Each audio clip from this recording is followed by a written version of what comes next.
Setelah melaksanakan operasi di Laut Merah, kapal perang Belanda melanjutkan perjalanan ke Indonesia.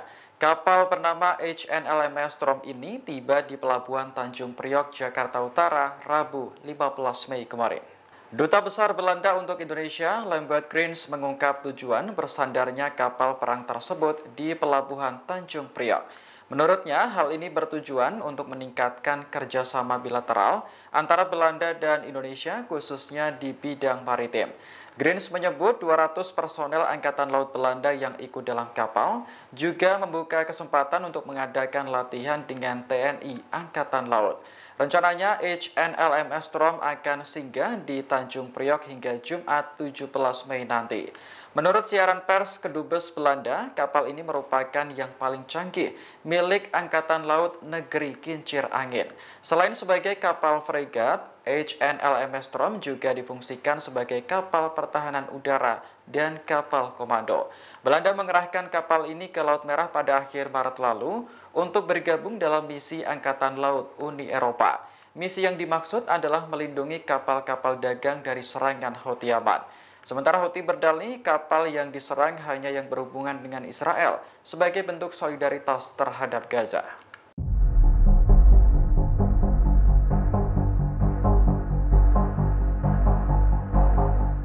Kepala Pasukan Quds Garda Revolusi Islam Iran, Jenderal Ismail Hani, memberikan peringatan keras kepada Prancis, Jerman, dan Inggris.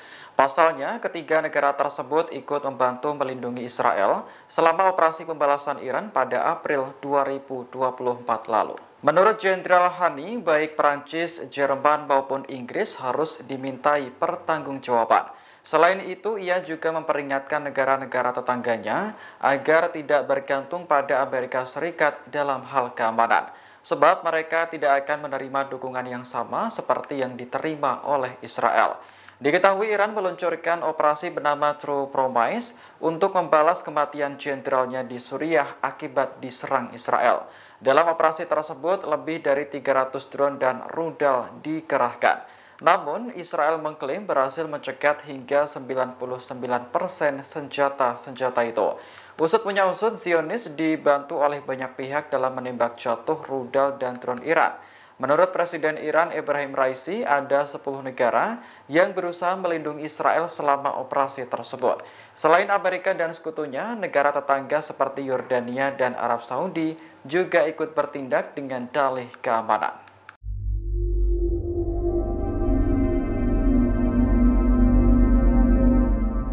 Satu persatu pejabat pemerintahan Amerika Serikat mengundurkan diri karena memprotes dukungan Washington terhadap Israel. Terbaru pejabat yang mundur bernama Lily Greenberg, orang Yahudi Amerika yang bekerja di Departemen Dalam Negeri. Dalam surat pengunduran dirinya pada Rabu 15 Mei, Lily mengaku bergabung dengan pemerintahan Joe Biden demi Amerika yang lebih baik. Namun, hati kecilnya bergejolak ketika Washington secara terang-terangan mendukung Israel. Padahal menurut Lily, apa yang dilakukan Zionis di Gaza telah mengakibatkan bencana kemanusiaan. Lily menekankan bahwa dirinya berasal dari keluarga Yahudi yang melarikan diri dari antisemitisme di Eropa. Selama 8 bulan terakhir, ia selalu merenung apa gunanya memiliki kekuasaan jika tidak digunakan untuk menghentikan kekejaman. Lily mengkritik hukuman kolektif terhadap warga Palestina melalui pengungsian, kelaparan, dan pembersihan etnis sejak Oktober tahun lalu. Keputusannya mundur dari pemerintahan ternyata juga mendapat dukungan dari rekan-rekannya di Kementerian Dalam Negeri. Lily adalah orang kesekian yang mundur gara-gara memprotes dukungan Amerika ke Israel. Sebelumnya, perwira Angkatan Darat Amerika Harrison Mann juga mengundurkan diri dengan alasan serupa.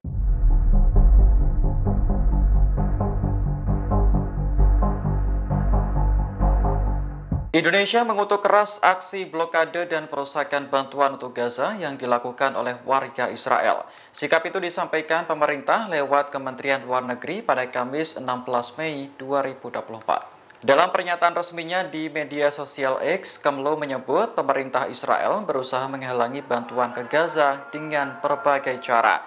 Salah satunya dengan membiarkan aksi perusakan oleh para pengunjuk rasa tanpa ditindak aparat. Padahal jutaan warga Palestina saat ini membutuhkan bantuan dari internasional untuk bertahan hidup. Indonesia menegaskan jaminan kelancaran bantuan kemanusiaan sangat penting. Kemlu pun meminta Dewan Keamanan PBB turun tangan agar bantuan bisa tersalurkan. Sebelumnya, sejumlah pengunjuk rasa Israel mencegat truk bantuan yang menuju Gaza.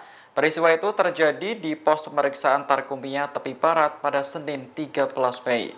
Dalam video yang dirilis AFP, warga tampak melempar dan menginjak-injak paket berisi bahan makanan, termasuk paket mie instan merek asal Indonesia.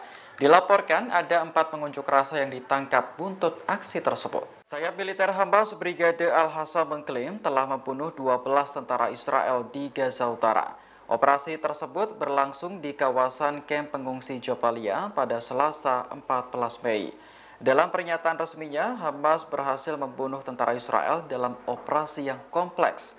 Awalnya, pejuang menargetkan tank dan bulldozer Israel menggunakan peluru Yasin 105. Melihat kejadian ini, pasukan penyelamat Israel langsung maju untuk mencoba mengambil peralatan. Namun, Hamas sudah lebih dulu memasang alat peledak pada tank hingga akhirnya meledak. Operasi kompleks ini ternyata diketahui oleh Angkatan Udara Israel dan kemudian mengebom daerah tersebut. Dilaporkan ada 12 tentara Zionis yang tewas berdasarkan pantauan Hamas.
Download Tribun X sekarang. Menghadirkan lokal menjadi Indonesia.